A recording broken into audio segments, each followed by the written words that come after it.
Are you confused when it comes to all of the health studies and findings about wine and health?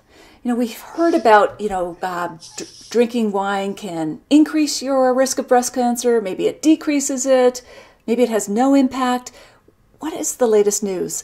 Similarly, we hear about wine and heart disease, of course, diabetes, dementia, longevity. There's just so much out there. And of course, we also are curious, I am for sure, what is drinking wine in moderation? What exactly is that?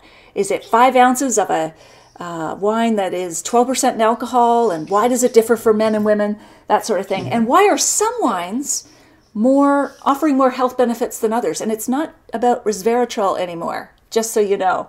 You thought you knew, but maybe you don't. Well, our guest tonight is going to discuss all of those issues. I'm really excited. But before I introduce him fully, I would like to know in the comments below which aspect of wine and health interests you the most. I'm going to refresh my Facebook page and make sure we're broadcasting live. But I would love to know, oh good, we already have Lori and Paul and Beverly. Excellent. You guys can hear and see. So I'm going to post this question. Post in the comments below what aspect of wine and health most interests you, because I want to make sure we cover it tonight. Is it breast cancer? Is it heart disease? Is it dementia? What is it? Or just enjoying a more healthful life? Okay, hey, Dave Head has joined us as well. All right, I'm Natalie McLean, editor of Canada's largest wine review site at nataliemclean.com, and you have joined us here on the Sunday Sipper Club, where we meet every Sunday at 6 p.m. Eastern. We've had a time change this weekend, so some people got warmed up early with their wine while they were waiting for us to log in here. But we are live here now, so that's Toronto, New York time, and we'll be here next week and every week after that with the most intriguing people in the wine world. Truly, some of these conversations are so interesting, and I think tonight is no exception. So let me expand upon that. Our guest tonight is an obstetrician and a gynecologist, and he is also part of an international research community that looks at the health benefits as they relate to wine. He also has an advanced level sommelier certificate from the International Wine and Spirits Guild, and he joins me now live from his home in Arizona. Welcome, Dr. Edward Miller. Thank you, Natalie. It's a pleasure to be here. Terrific. It's so good to have you join us. This is going to be such a great topic. Now, I just gave you a very high-level sort of intro. Fill in the details of what I missed and maybe tell us a little bit about your personal life. Let's see. The organization that I belong to is the Serge Reynaud Society, and Serge Reynaud was the French researcher, epidemiologist from the University of Bordeaux that in 1991 came on 60 Minutes, and the episode was called The French Paradox. And he explained that even though the French eat more fat, they smoke, they don't jog, they have half the rate of heart disease of North America.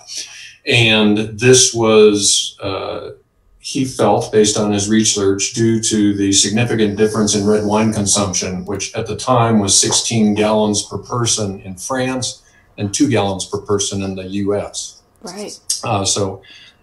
He died probably 3 years ago, but the society lives on, and the research and the meetings that go on kind of keep things going in that regard.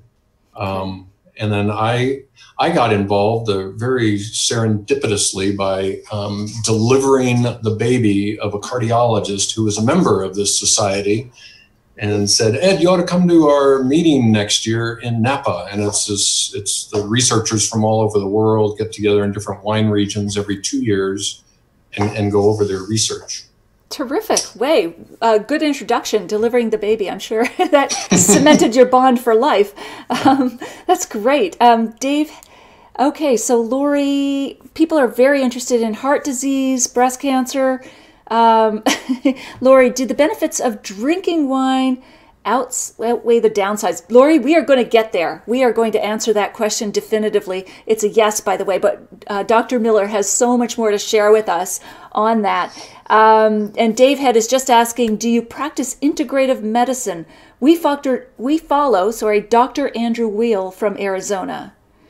Don't know if that's a question you can address here. Yeah, I know him because we're just outside of Tucson, and Andrew Weil has been there for forever. I myself, I think, just practice traditional obstetrics and gynecology and not what Andrew Weil is doing. Sure, absolutely. But you're very up on all of these health benefits. Courtney Flood, I sure hope the outcome of this interview is that we should be drinking wine. Courtney, you're going to be pleased. This is a very pro-wine group, of course. They just want to get reinforced with what they're doing. But of course, now just sort of high level, you have a Facebook group, I believe, Dr. Miller, that says, drink wine, but not too much or not too little. Am I what's the official title? Yeah, it is don't drink too much, but don't drink too little. It's not healthy. Right. So, right. And that's key. Not drinking too much, but also not drinking at all puts you at a significant health disadvantage. It's a stronger risk. Okay, so you sent me your presentation on this subject, and I'm going to bring up a slide that you may not be able to see right now, but it's from your deck, and it's got these people drinking from very large wine glasses. So, okay. That was a hilarious slide. I love it. So doctors recommend 1 glass of wine per day. Tell us then, sort of what in your mind is moderation?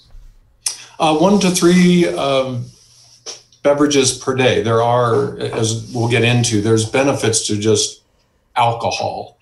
And then we'll further look at are there benefits of wine beyond the alcohol it contains.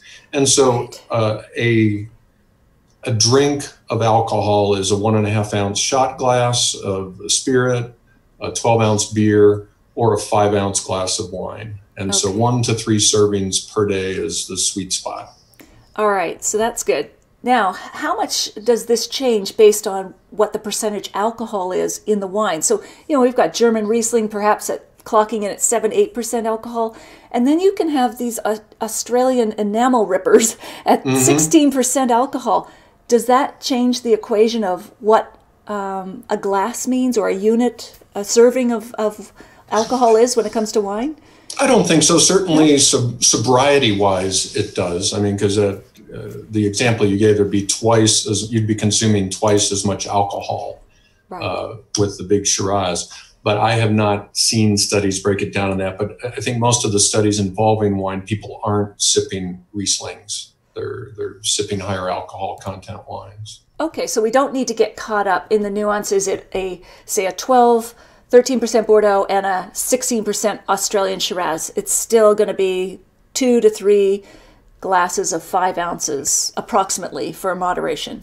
1 to 3. 1 to 3. I said 2 to 3. See, I'm already trying to push it up. Yeah. These people are encouraging me. It's not me. Okay. Stephen Andrews is here. Welcome, Stephen. And Lee Chiret, hello. Excellent. I'm glad we've got no echo. Everything's working. Thank you, tech gods. Okay, so, and why does it differ, or does it differ in your mind for men and women? So you've got 1 to 3 glasses as moderation. Does that apply equally to men and women? No, the women would definitely be at the kind of the 1 to 2 for optimal health benefits, and there's a few reasons for that. Body weight is one of them. But let's just say body weight let's say you're comparing a 150-pound woman to a 150-pound man. There are 2 major differences in women, which is pound for pound, they're a higher percentage of fat, or in other words, there's a lower percentage of water in a woman's body compared to a man. And alcohol, ethanol being water soluble, goes into the water where it is diluted. And if you have less water available in your body, as the average woman does, it doesn't get as diluted. And there's about a 50% difference in the amount of the enzyme, the stomach enzyme and liver enzyme that metabolizes alcohol, men compared to women. That's called alcohol dehydrogenase, but there's a significant difference in the amount. So women do not metabolize alcohol as rapidly as the average male does. Okay, so we're looking at 1 to 2 glasses of wine per day for women in moderation, 2 to 3 maybe for men, or 1 to 3. I mean, it's not like they can... Or 1 to 3 bottles for men. Bottles. It's a joke. That's medical humor, yes. Yeah. And probably we should mention this. I don't know if you do this when you're giving presentations, but of course everybody is different. What we are talking about tonight is not prescribing anything for anybody. Everybody is different. Talk to your personal doctor about your own health conditions. All that sort of disclaimer we usually have when it comes to talking about health. This is just information for your consideration. We're not suggesting anybody start or stop doing things depending on your own body chemistry. Definitely. And there's people that shouldn't drink. So right. And who are they? Other than, of course, people who can't control their consumption, but I would assume pregnant women. What other categories would fall into that? Obviously, those with a history of alcohol abuse, those with liver damage, be it hepatitis, cirrhosis, any of those things. And, and there's more exotic conditions where their physician may have told them alcohol is not going to work for you. Absolutely, and I would assume some medications don't mix well with with alcohol. Floyd Curtis is asking how many glasses of wine will improve one's dancing ability. Do you mean, Floyd, actual improvement of your dancing ability, or you think your dancing ability has improved? I think he's showing a bit of humor there too. Yeah. Lee, I think tequila actually improves the dancing better. Right. It gets you faster out on the dance floor. That's for sure. Absolutely. Lisa's asking, that's why I hydrate big time on Friday. So is there something about, I've heard this sort of prescription, like have a glass of wine or alcohol and a glass of water, like try to keep them equal consumption. Does that help significantly in terms of balancing, I don't know, the alcohol level in your bloodstream? Yeah, definitely. It helps with that. And that is basically, I mean, it's not a medical rule, but it's just darn near, is that you have 1 glass of water for each adult beverage serving that you have throughout the night. And part of that, besides helping keep your alcohol level lower because the alcohol dilutes itself in water, is that alcohol itself dehydrates. It inhibits you told me not to get too technological. No, that's okay. But we need to know. Alcohol actually blocks a hormone, and the result of that is that the kidneys release more water from the body. Okay. And so it is alcohol itself is dehydrating. It's a diuretic. It will flush water out of the system. Okay. Exactly. Oh, that's not getting... Marcia joins us, and her mom is watching too. There's a lot of interest in this topic. So that's really interesting. The whole water thing ties into why women shouldn't have as much alcohol, because our body composition is less water, but also drinking water will help balancing that level of alcohol in your bloodstream. And perhaps does it help with the next day, not hangover, but that sort of brain dehydration? If you've hydrated more throughout the evening, will you get less of a headache? I know you'll always get more of a headache if you've drank too much, so there's no avoiding that, but if you've had the water. Yes, to answer your question, keeping well hydrated is going to reduce is going to make your next morning feel all that much better. Right. I always think about it, queasy like Sunday morning. Yeah. One of those theme songs we don't want to play. Brent Patino, is there a grape variety that is better than others in regards to health benefits? Nice segue, Brent. So here we are. We've spoken briefly about this. So let's first talk about resveratrol versus this other compound. Some of us are familiar with resveratrol. That is a natural grape compound found in the skins of wine. Is that? Yes. Maybe you can. Yeah, the skins and seeds. Okay. So we've heard about that being health beneficial, but it turns out it's not so much. Why is that? Well, it looks like there's a lot of legit research going on right now, like at the National Institutes of Health in Bethesda, Maryland, and all that. They're big time evaluating the anti-cancer, anti-atherosclerosis, anti-inflammatory effects that have been seen in lower life forms, yeast, rats, roundworms, things like that. But the dose that they're using is 200 to 1,000 times more than is contained in a bottle of wine. And so that and various other research, we know that resveratrol in the amounts that are present in a bottle of wine, 1 to 5 milligrams, do not have the vascular effects. They don't have any vascular effects in the amounts that are found in a bottle of wine.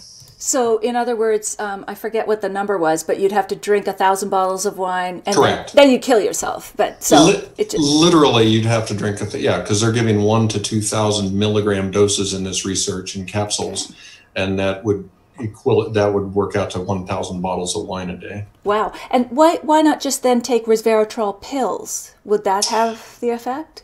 Well, it's just premature to say that. That's what most people are hoping, and that's what the NIH is working on. And there don't seem to be side effects so far from taking massive doses of resveratrol. Right. Okay. Fair enough. So the compound, though, that does have the most exciting potential in wine is called what? It's a small group of the polyphenols. The big long name is oligomeric procyanidins, or OPCs for short. I like the acronym. Yeah, OPCs. Okay. And they're present in abundance in red wines. Okay. They have on artery, individual isolated arteries and things, they are very active on arteries as far as dilating or opening them up and preventing atherosclerosis. And they do it in the amounts that are clearly in red present in a bottle of wine. And that's why we think these are the agents that are most beneficial, and why wine has more of a benefit than just the alcohol it contains. We know a separate pathway. Alcohol improves cardiovascular and reduces deaths by making the blood a little thinner and also increasing the so-called good cholesterol in the body. The procyanidins work through a different mechanism directly in the arterial wall, where they prevent atherosclerosis and dilate the artery. Okay, so we've got the blood thinning from the alcohol, but the OCPs are actually widening the veins, so widening those laneways to get more blood traffic through. They're both working through separate pathways to achieve a good thing, and then there's while nobody has randomized people yet to drink high procyanidin content wines versus low procyanidin, as you're aware, there's research from Sardinia and Southwest France. Just empirically, the wines that they drink there locally seem to afford them longevity, and these are high procyanidin content wines. Okay, all right. So that is so fascinating. So just picking up on some of the comments here, Lee says, with wine being so huge, I'm not surprised by all this research.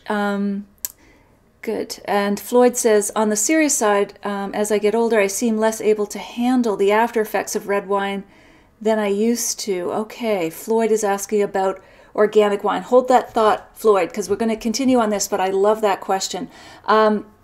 Okay, so it's not about resveratrol, it's about these other polyphenols that are present in a single bottle of wine so that you can get the health benefits without killing yourself with 1,000 bottles. So let's answer the question that I believe Stephen Andrews asked earlier. Which wines have high concentrations, or the highest concentrations, of these really good polyphenols? Well, the research that I mentioned in those two locations where people did well, Sardinia, it's a Canna now, which I believe you're going to be pouring tonight, which probably very few people have heard of. Yep. And then in Southwest France, the varietal is Tannat. Tannat. I've got both of those. Mine's from Uruguay, but... And based on Professor Roger Corder's research out of London, he has sampled 818 different wines that people donate to him, and he's come up with the average procyanidin content in each of these wines. And other than Tannat, the super high procyanidin content wines are not ones that are widely available in North America. Okay. And Sagrantino and Aglianico are probably the highest procyanidin content wines there are.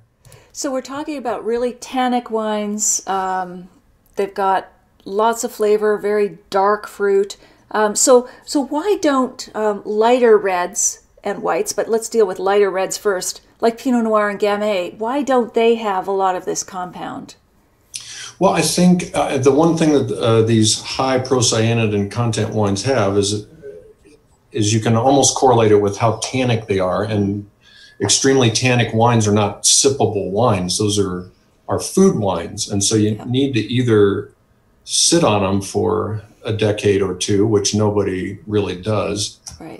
Or you've got to enjoy them with fatty food, as they do in Sardinia, in the mountainous region of Sardinia, where they eat goat and cheese and high-fat stuff. They're not on a Mediterranean diet at all. And in southwest France, where the Tannat is, and they're experiencing all this longevity, they're having cassoulet, foie gras. Every French fries are cooked in duck fat. Lots of. It's a very high-fat diet, right. And as the as your audience knows, the way you cut through tannins is have some fat with it. Absolutely, they dance together. One balances the other. Okay, so. So I guess to really get back to the Pinot Noir and Gamay things, what has to happen, and you could probably make any most red varietals high procyanidin, is the procyanidins don't really start getting extracted until about the time fermentation is complete. It takes the alcohol to extract the procyanidins from the seeds and skins, and most wines just stop it there. As they're done, they get it out of the tank, rather than, for example, Tannat is traditionally fermented and macerated for anywhere from 25 to 40 days, compared to 7 to 10 days, for most wines. So you're not extracting the procyanidins out of the seeds. Okay, and the comments are flying by, folks. If I miss them, please just repost this again, your comment, because again, I just want to keep the conversation going here, but so many comments. That's great. And what is it about tannin that is life enhancing? I always heard about resveratrol. It's the berry trying to fight against disease, protect itself, so therefore it has that protective effect for you. But what is tannin? Is it because it's a preservative, therefore it translates into this polyphenol that's going to protect you and your heart?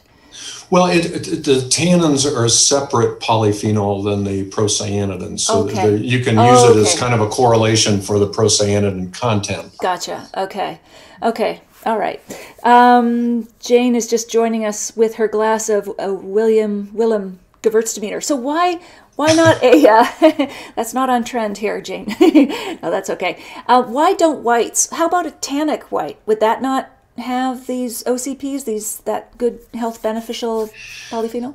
Well, I'm not sure how you would get a tannic white, because whites are immediately separated from their skins and seeds, and so you're not going to get procyanidin extraction, because usually you do the press or the crush, and the grape juice and the skins and seeds are separated immediately in white wines. I'm just thinking of wood tannins from oak aging. Okay. And I'm not aware of any research. Those oak tannins aren't procyanidins. Okay, that's fine. Lise, I need to invent a new after-dinner elixir brewed up from these seeds and skins that get composted. Try grappa. Beverly, my doctor told me I should only drink 1 to 2 glasses of wine a week. I was drinking 1 to 2 glasses a night. I wonder why. That could be specific to you, Beverly. I don't know if you have any comments on that, Dr. Miller.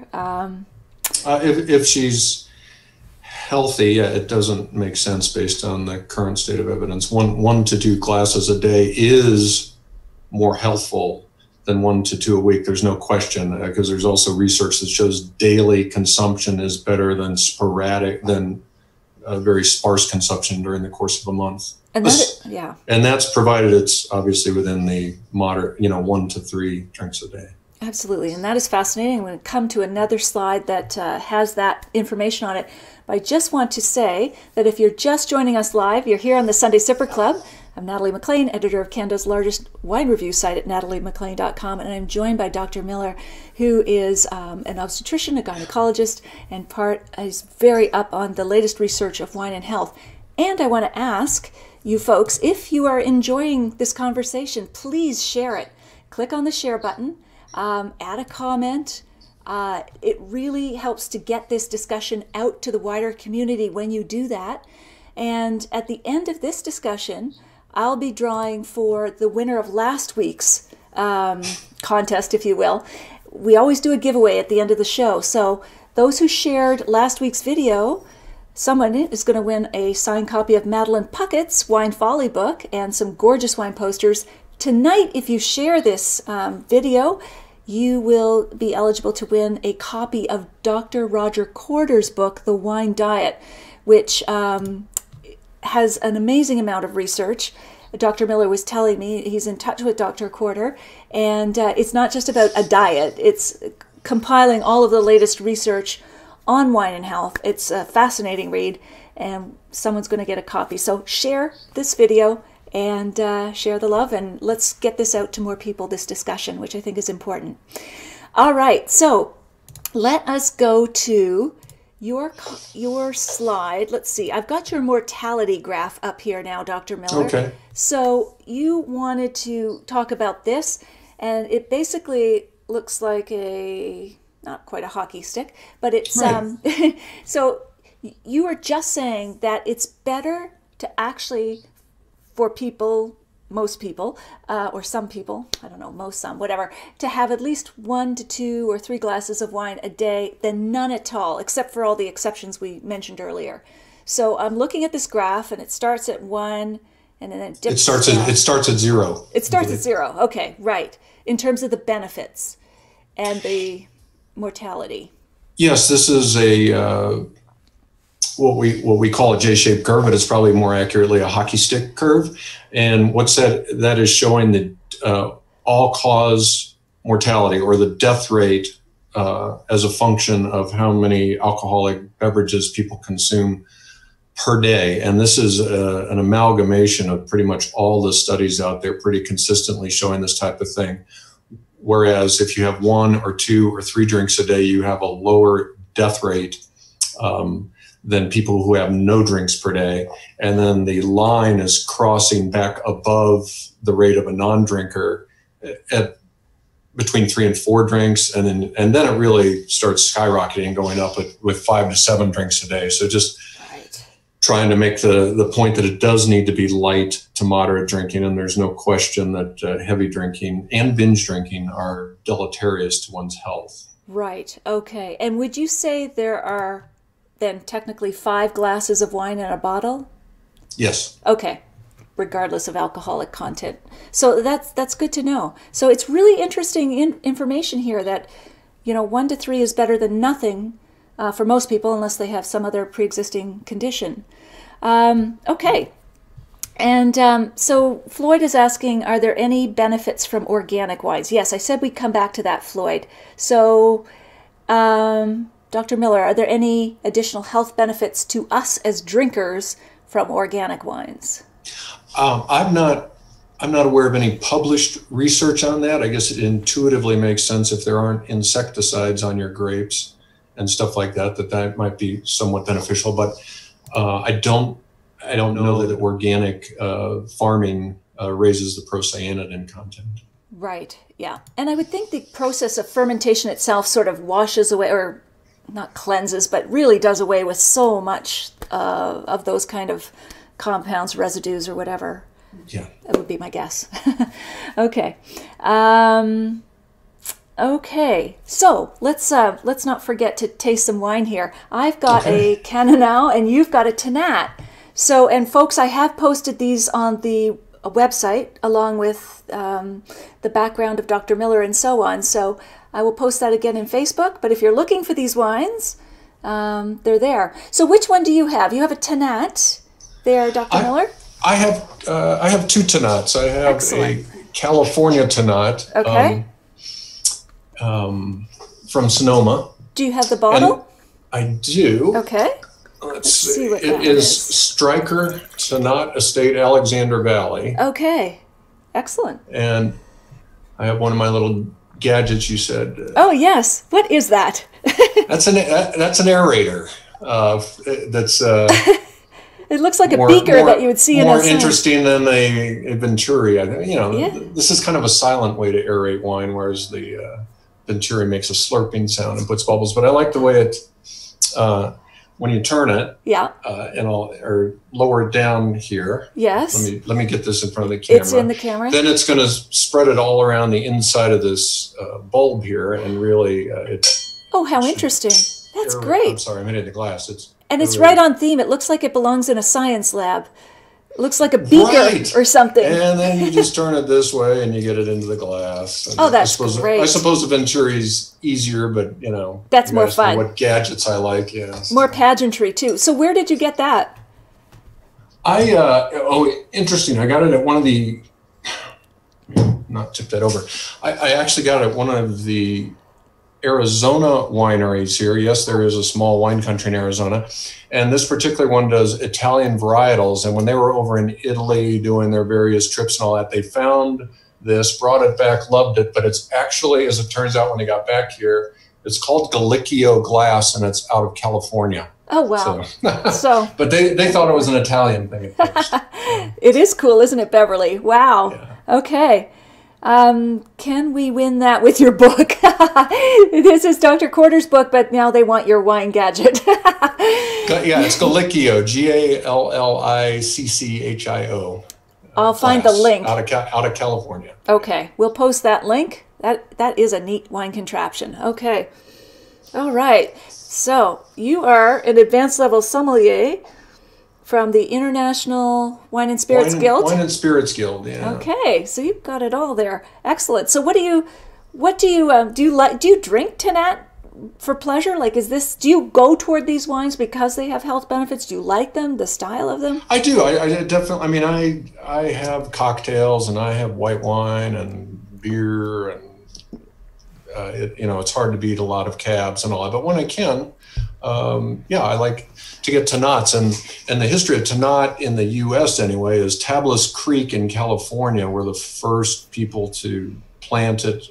They brought it over from Southwest France, the cuttings, and released their first vintage in 2002. And now it's catching on in a lot of places. Shauna Rosenblum, who's at Rockwall Wines, has been making it for several years now, and I really liked her. She's Kent Rosenblum's daughter, and she's now the winemaker. Rosenblum sold their winery, and so now they're Rockwall, and she's the winemaker. So and there's a lot of places now. And I was even reading that British Columbia has a small acreage of Tannat. So oh, wow. It's getting around, but it's generally warm weather. Needs a lot of ripening. And Tannat, that refers to tannin? Like, is that some... Yeah, I was looking up the entomology of the word, and best guess that it has something to do with it being an extremely tannic wine. It was known about it was first written about in France in 15 or 1600s, and it was tannic wine. Excellent. Alan says, this fellow is excellent. They're loving this information. Well, thank you. Dr. Miller, you're getting all kinds of accolades here. Rick Dalderis says, I love Tablas Creek wines from Paso Robles. And Lise, what else does the doctor do in his spare time? I think he and his wife, who is also a doctor, they travel to wine country. Imagine, is that not the perfect pairing, I would say? We do, and we just got back from Africa and climbing Kilimanjaro. Yes, you just say it so offhand. Climbing Kilimanjaro. There's no wine up there, so we came back. You had to go all that way to find out, though, first, right? Yeah. Oh, here's a great question. I never thought of this. Dave Head is asking, does the doctor take milk thistle? I do not. But it does bring me back to when you asked me about resveratrol, because there actually is some research while we're waiting for the resveratrol research to come out. There is a good research about grapeseed extract and reducing cardiovascular disease, poor circulation, things like that. The flip side is grapeseed extract can sometimes cause people headaches if you take too much, probably like red wine. It's probably tied into why too much red wine can cause a headache, because it's dilating the blood vessels in the head, which is what a migraine headache is. But yeah, great. If you're going to go with one food supplement and try and capture all this, I would go with grapeseed extract, and that's where they extract. That's what Professor Corder uses to extract the procyanidins from, is from grapeseed extract. Okay, grapeseed extract. But milk thistle, are you convinced, not convinced, don't know, not sure? Don't know. Okay. I don't know. Sure. I need to be educated on that. Okay, yeah, I'd love to find out. I take it. I don't know. I heard Jancis Robinson takes it, so I'll do whatever she does. The queen of wine, I will do that. Two wine gurus taking it. I'm just following the herd here. Here's another great question. The best wine in high altitudes. Do you find that some of these wines with more health benefits come from high altitudes? Now, we're talking southern France here and warm climates for these polyphenols, but does high altitude wine offer any more benefit for health? There's three things that make a high procyanidin wine. One, the grape. You want small berries, thick skins, and lots of seeds, and we've talked about some of those varietals. Yeah. But the biggest thing, according to Dr. Corder's research, is the winemaking technique. You have to let it have some extended maceration or extraction after fermentation completes itself. You need to still leave the skins and seeds in contact with the must, because as he's shown, it takes the alcohol to extract the procyanidin. So, and then the other thing is the vineyard, what's going on. And one of the biggest things you can do, besides the usual, stress the vines, all the usual things where you'd have older vines, those things all increase it, but very significantly, high altitude does also. And so when I think of high altitude, I think of Argentinian Malbecs that are up at 4,000, 4,500 feet elevation. And the reason is because they get more UV light, and UV light increases procyanidin content. Ah, yes. Catena is very much into that. The whole light study with Dr. Catena. We had Lara Catena on here, Dr. Lara Catena. She was a past guest. And but he's very much, and she as well, into that UV spectrum. Dave Head, you're correct. Southbrook sells grape extract. That might be worth exploring. Southbrook Winery is a winery here in Ontario, Dr. Miller, that is also very much, they're organic, biodynamic, and they have a whole line of grape extract products as well. They were on Dragon's Den for this product, and it went well. So Rob Jansen, I'm not sure if the book is in Dutch. That would be something to Google on Amazon.com.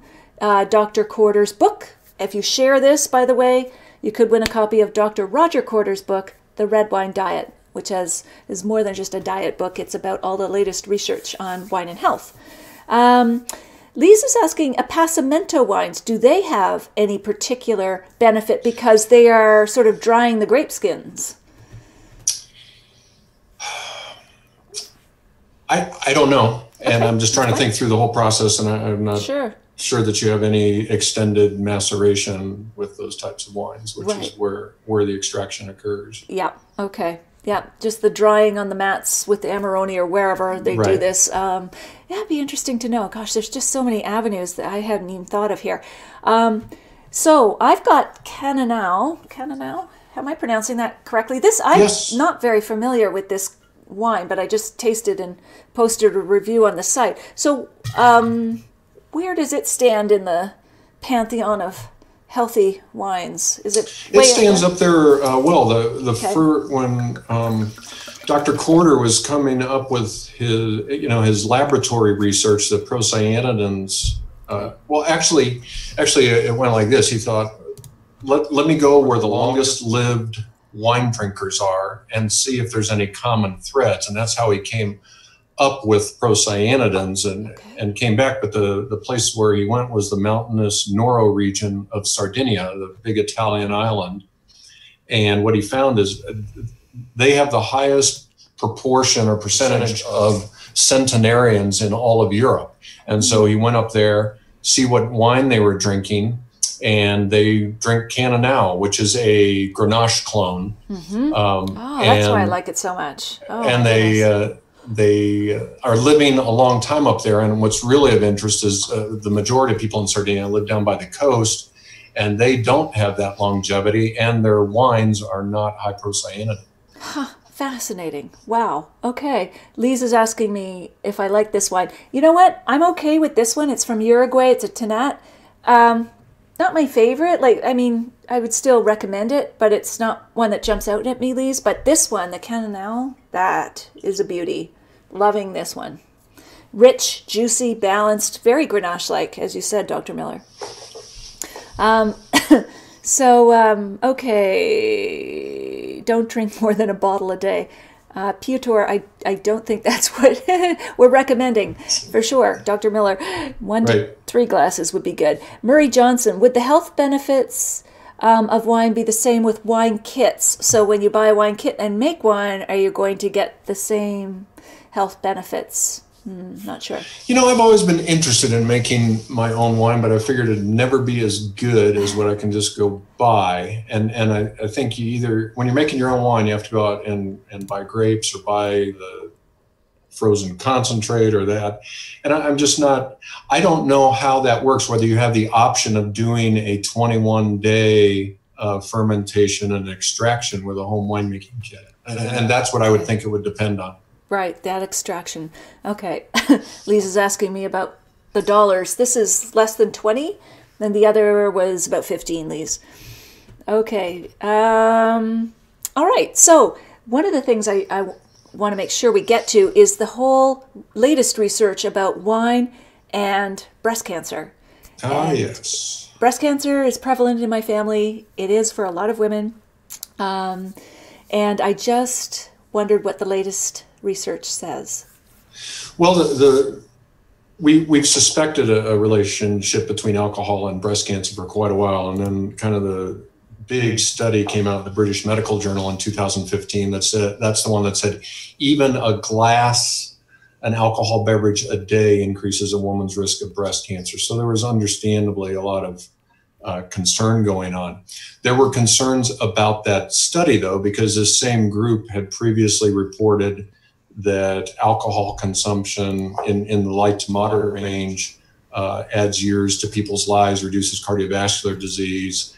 And so one thing is, I said, well, look at the overall net, whether these few additional cases of breast cancer resulted in more deaths or longer life. So in other words, maybe if women quit drinking altogether, more would actually die because of, by far and away, the number one killer in the developed world is cardiovascular disease, killing 1 out of 2 people. Right. But the more legit and more interesting, I think, to your audience is that people said, well, go back and tell, one, they didn't break it down by wine, by type of alcohol in the study at all. And so they said, please go back and do that. Okay. And when they did, the post-publication supplemental data on this same study showed that when people drank 3 or more spirit beverages a day, the women had a 26% increase in their risk of breast cancer. Right. And when they had same amount of beer, there was a 34% increase in breast cancer. And when they had 3 wines or more a day, there was no increased risk of breast cancer. 3 wines or more, or 3 wines or less? They reported as just greater. They reported 1 wine a day, 2 wines a day, and then greater than 3 wines a day. Those were their cut points. Okay. And there was no increase in breast cancer in that same study. And just to put things in perspective, I don't want people panicking that 26 or 34% increased risk is the same as a 23 or 34% absolute risk. This means that a woman's risk is going from roughly 12.5% lifetime to 14%, not that 1 out of 4 or 1 out of 3 women are going to get breast cancer if they drink spirits. Okay. So they are even saying I know there's risk of other types of disease and mortality if you drink more than 3 glasses of wine a day, but just breast cancer alone, if you're drinking 3 or 4 or 5 glasses or whatever, that's not going to increase your risk of breast cancer specifically? Correct. But there's also more interesting, there's studies like, I think I sent you the chart from the Annals of Internal Medicine study in 2000, which showed that even the last point they used in their data was greater than 3 beverages a day. But with alcohol and beer, by the time you got to that level of consumption, heart disease and cancer deaths were both increased compared to non-drinkers. But with wine, it was still below the heart disease, cancer, and total deaths were still below that of a non-drinker at 3 or more. Actually, it was reported as greater than 21 drinks per week. So there is some evidence out there that wine has anti-cancer effects. Wow, that's powerful.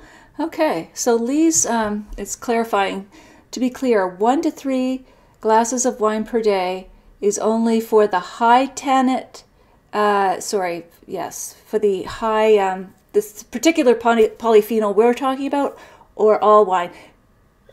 All wine. All wine. We get to keep it simple here. Yeah, they just broke down spirit versus beer versus wine drinkers in the post-supplemental data. Okay, so generally we're talking all wine, red, white, all types. Yep. High polyphenol, low, whatever. Okay, good. But we know that certain types of red wine are even better because of that polyphenol. Okay. Piotr doesn't want to compare wine to beer. In Poland, usual beer volume is more than 4 per gathering. Yes, well, that could be a problem. Lori, I like dry sparkling wine. I assume then it's not as beneficial as dry red wine. Is that true? That would probably be true, because even though they use, I'm not sure but for example, champagne uses 2 red grapes, but they're not extracted at all. Right. And so with champagne, you would imagine that it just has the benefits of alcohol in general and does not have the procyanid. Well, it wouldn't have significant procyanid content. Absolutely. So in champagne, as we know, it's Chardonnay, a white grape, Pinot Noir, Pinot Meunier, 2 red grapes, and by extracted, of course, the grape juice, while it's fermenting, is not extracting color from the skins because they're separated to keep most champagnes white, light, except for your rosés, of course, but that extraction is not happening to get those polyphenols. Cool. Oh, Peter, I like this doctor. Good. Thank you. That reminds me of that study where I had a lot of my friends emailing me. If you remember, about a year ago, something came out and said if you drink a glass or 2 of champagne, you don't need to go to the gym. Oh, I don't remember that. But so what was it with that? Well, that study? You gotta read a little deeper. And what they actually did there is use Pinot Noir extract on rats, and it affected their cholesterol levels like you would expect it to. And it's as far as the beneficial effects on, atherosclerosis, but it is a huge leap because one, it wasn't champagne, it was a dry powder that they're dissolving and giving to rats. So you really need to look at some of these studies when they come out with things that sound too good to be true. They probably are. Absolutely. Except what I'm talking about. Of course. Before the show got started, Dr. Miller, we were talking about the reason why, or part of the reason why we don't hear about all of these health benefits all the time. You know, America, the United States, and Canada do have this sort of post-prohibition hangover mentality, especially with government-sponsored research. So, trying to paraphrase what we're talking about, but sometimes we don't hear about all of these health benefits because the government doesn't want those released for fear it will encourage people to start drinking immoderately. Yeah, absolutely. I mean, one of the questions you had asked me or sent me before is what's the most important thing that would probably surprise people about alcohol or wine, and that is, and then I'll get into why it gets suppressed, the largest study, and it's still ongoing since 1948, for as far as heart disease and the risk factors for it, are what's called the Framingham studies. They look at basically everybody in the town of Framingham, Massachusetts, and they're now following them in the 3rd generation, and it's an ongoing study. And this is the study that in 1961 identified smoking as a risk factor and quantified how big, and obesity and high blood pressure and high cholesterol have subsequently come out of this study. Well, in 1974, they had ironclad evidence that not drinking alcohol was a risk factor for heart disease. And in fact, if you're not a smoker, it's the biggest factor you have for modifiable factor for heart disease that you can have.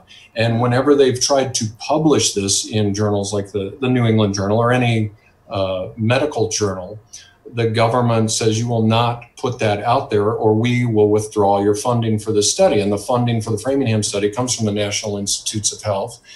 And those studies are very expensive. I would guess $10 million a year to do that Framingham study. And so they're told, don't put this in your papers. And so it's just at meetings and in other things where we learn. And so it's hard to get the word out there. And that's what motivates me to do the talks. And absolutely, you were gracious enough to invite me on your show. Oh, no, this is fantastic. And so just to reiterate in my own faulty layman's words, if you don't smoke, the number one thing you can do to reduce or to lengthen your life, to improve your health, is to drink wine moderately. Yes, and kind of the reverse of that. Not drinking is a bigger risk factor for heart disease than obesity, high blood pressure, high cholesterol, and physical inactivity. Wow. But it's that sweet spot, 1 to 3 drinks a day. Right, exactly. Wow. Okay. Okay, so let's see. Lisa's on about Gamay. Gamay is a great grape, delicious in Ontario, sparkling wine. So Gamay, sorry, Lise, I think that's still in that category of light reds like Pinot. Doesn't have a lot of extraction, not a lot of tannin, so we're not going to get a lot of that polyphenol. But the good news is, as Dr. Miller's saying, when all these studies come out, the benefits accrue to 1 to 3 glasses of wine, any type of wine. So you can still drink your Gamay or your Pinot. Correct. Okay. Floyd Curtis, with wine being such a social beverage, I wonder if there's a link between wine drinking promoting a lifestyle of interacting with others, which leads to an increase in happiness quotient and therefore a healthier life. I do think Floyd's onto something. Wine drinkers, I'm biased, perhaps even snobby, but I think we have a demographic that exercises more and, all kinds of other things that go along with wine consumption. But what do you think? Yeah, unquestionably. And that's well known as what's in science terms called a confounder, that wine drinkers are different than drinkers of beer or spirits in that they are typically more physically active, thinner, eat a healthier diet. And so that's always a possibility, but it's been known about for a while, and they do what you can adjust for that statistically after the study with complex mathematics and things that even I don't understand. But that's known, it's a confounder, and they're always trying to factor that out so you are comparing apples to apples. Terrific. Wow. Okay. Lori says that's great news. I don't smoke and I love my red wine. Well, good. I'll raise a glass to that. Okay. So folks, just reminder as we're coming into the last 5 minutes or so here, please share this video. If you do, you could win a copy of Dr. Corder's Red Wine Diet book, which is the latest about health and wine news. It's really fascinating. Many accolades. All you have to do is click on the share button, make a comment, and at the end of this, I'll be announcing who won last week's contest with Madeline Puckett's Wine Folly book. Okay, excellent. Okay, so, my goodness. All right, maybe we can touch on briefly, probably not doing it justice, but dementia. When it comes to wine, is that all about expanding the blood vessels and flow of blood to the brain and therefore slowing down the effects of dementia? That is the theory, and the research with dementia is alcohol in general causes. What the studies have shown, and there's over 143 studies from 19 different countries involving about 500,000 study subjects, that there's about a 23% reduction in dementia, or not once you have it, but reducing the risk of acquiring it in people who have 1 to 3 alcoholic beverages per day. But there's also no question, the research also shows 5 or more alcoholic beverages per day increases the risk of dementia. Okay. So it's a fine line. And then I've got your summary slide here with diabetes. Your slide says 40 to 50% lower risk of diabetes with that 1 to 3 drinks, 1 to 3 glasses of wine? Absolutely. A consistent finding in virtually all studies. A person's risk of acquiring type 2 diabetes is reduced 40 to 50%. And that makes sense because one of alcohol's other actions is to lower blood sugar. Okay. Okay. But I thought alcohol converts into sugar to get metabolized out of the system. Is that wrong? Yes, it does not convert. It's broken down by the enzyme we talked about into Okay. acetaldehyde and calories and carbon dioxide, but Okay. it is not converted to sugar. It is Okay. considered a carbohydrate in the dietary Right. world. That's what I was So that's probably confusing what it. Yeah. But it doesn't. Okay. Good to know. And then the last one here on No, it this- lowers blood sugar, and that's one of the reasons people get, when they're having quite a night of drinking, that they suddenly want to go out and get tacos and pizza and anything. the munchies. Yes, exactly. Because their blood sugar is being lowered. Okay. Wow. And longevity, living 5 to 6 years longer on average than non-drinkers in that moderate zone of consumption. Another consistent finding, Harvard Public School of Public Health Dr. Rimm, Eric Rimm, R-I-M-M there, has said there is no question that heart disease, diabetes, and living longer is no question that it's a result, or light to moderate alcohol consumption results in those things. Wow, we're coming back to that resounding, pretty much the title of your Facebook group page. Right. The advice. Which I have to give credit to Curtis Ellis. Dr. Curtis Ellison is the cardiologist that actually interviewed Serge Reynaud in that French paradox. Went over to France and interviewed him. Okay. And one of Dr. Ellison, Curtis Ellison's summary slides at the end of his presentation was, "Don't drink too much, but don't drink too little. It's unhealthy." Right. Wow. And if people Google that and/or your name and Facebook, they're going to find you. Yes. Absolutely. Good.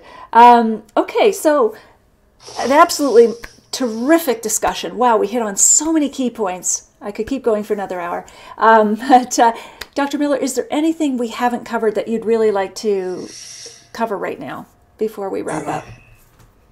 No, just if there's any questions, happy to take them. Okay, awesome. Well, I'll be staying online, and the comments are still pouring in, and I've missed some of them. So if later tonight or tomorrow, if you can jump into the Facebook group, I'll send you the link there, Dr. Miller, because people have so many great comments here.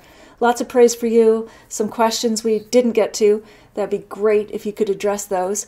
Alan Cameron says, many thanks to Dr. Miller for his life-changing information. And to you, Natalie, for very welcome. Yes, absolutely. And you had that one person that written in ahead of time and give the quick answer that breastfeeding and drinking is fine in the same dosage range we're talking about. Really? Yes. So 1 to 3 glasses a day, and you're breastfeeding. Should you be pumping? Like I've had a child and I nursed him, but that was 19 years ago. But so would you just feed the child and then pump out the breast milk, or it doesn't matter? No, you don't need to, because the interesting thing about breast milk is the alcohol concentration, and it follows exactly the blood alcohol concentration. So you can actually not breastfeed and the alcohol is going to disappear from your breast. But even if you've done the mathematics where if you drink 3 drinks in 1 hour, which would get your average woman to 0.08 or legally impaired or drunk, and then they breastfed their infant, the infant would get the equivalent of 1.5 ounces of light beer and alcohol, which is really not going to have any physiologic effect. I think a nicer way to put it is La Leche League, or who's probably the biggest pro breastfeeding advocates in the world, say to tell women not to drink while they're breastfeeding is needlessly restricting their activity and therefore discouraging breastfeeding, which is very healthy for a baby. Right. And again, we point to the more important factor of breastfeeding versus not. Wow. Okay, so Paul Hallander says, each week gets better. So great. So glad you enjoyed this, Paul. Thank you, Dr. Miller. Mary Johnson, another great guest tonight. Excellent. Thank you, Beverly. And Lou Michelle, thank you, Dr. Miller. Wow, so many great comments. They just keep coming in. It's been awesome. A pleasure and an honor, and I appreciate the opportunity to help kind of get the word out there. Absolutely, Dr. Miller. Thank you so much, and we must pick this up again. Perhaps in the new year we'll have part 2, the sequel. Okay. All Sounds good. right. Well, cheers and take care and good luck with all of your research and studies and your practice. Okay. Thank you Okay. very much. Okay. Bye-bye. All right, folks, I'm going to stay here a little bit longer because I want to share with you the winner, but also, as I always ask every week, what was the most interesting thing you learned from our conversation tonight? Please post in the comments below. I'd be hard-pressed to even try to pick one, but even just a short thing, like you didn't know whatever. It doesn't have to be a long bullet, but I would love to know what you thought was the most interesting thing about tonight. And again, please, please, please share this. Get it out. This is a conversation people should know about. Click on share. Share it as you wish. Put a comment, add a comment. That always encourages your peeps to come and see what this is all about when you were interested enough to share it. And if you click on follow, you will always know when we're going live. You'll get a little notification. It's inobtrusive, but if you forget, if you haven't put us on the calendar, you'll know every Sunday when we go live. And I should say next week we have a great guest. It's Laura Werlin. So she is a world authority on pairing cheese and wine. How timely is this just for the holidays? So she's written many books about pairing cheese and wine, and we are going to take the deep dive because I think that's the easiest way to entertain for the holidays. And what could be more natural than two fermented natural products, wine, cheese? They share so many things in common, range of flavors, get better as they age, etc., etc. So, yes, Beverly, okay, up to 3 glasses of wine a day, yes. If you don't have any of those pre-existing health conditions that we talked about, always, always, always talk to your own doctor about your own personal situation, because this is just about information, getting it out there, and then you need to take that into context with your own personal life. So guys, I am so pleased that you always show up here. This is so great. So great. So Madeline Foley, who was on last week, wasn't she a dynamo? We are now going to announce the winner of Madeline Foley's book. She is personally signing it, and there were 2 large, gorgeous wine posters about the color of wine. I forget what the other one was about, but they're beautifully illustrated. Some people hang them even in their living room. They're so gorgeous. So the winner, drum roll please, is Dave Head. Dave! Hope you're still here, Dave. It's okay if you're not. Oh, I think you are. Claire says the best comment about breastfeeding. The best comment is about breastfeeding. Excellent. So Dave, you are still here. Dave! We will connect after this, and I will get you in touch with Madeline to get her book and her posters. Excellent. Beverly, Paul, the moderate. Okay, so you're commenting on what was the most interesting point. Murray Johnson, good. Yes, me too. I like to hear this, and it's no surprise to me that a lot of this research is suppressed. We still have that post-prohibition mentality, you know, our alcohol is regulated by the government, and anyway. Okay, so, and Dave Head is now getting multi-congratulations from everybody else. And Dave, if you don't want that poster, feel free to pass it on to me. No way, Lori. Okay, we've got a little debate going on there. Okay, and of course, Dave Head has the Sunday Sippers support group. There's a Facebook group Dave Head started, which is pretty amazing, and I find very comforting. Okay, guys, so join me next Sunday with Laura Werlin, Wine and Cheese. Bring your wine, bring your cheese. Ask her any question you want. We're going to do some wild pairings and get you ready for the holidays. All right. So you guys are still debating who's getting the prize. It's Dave Head, and Dave can do what he wants with it, Lori. All right, guys. I will see you next week, next Sunday at 6 p.m. Take care.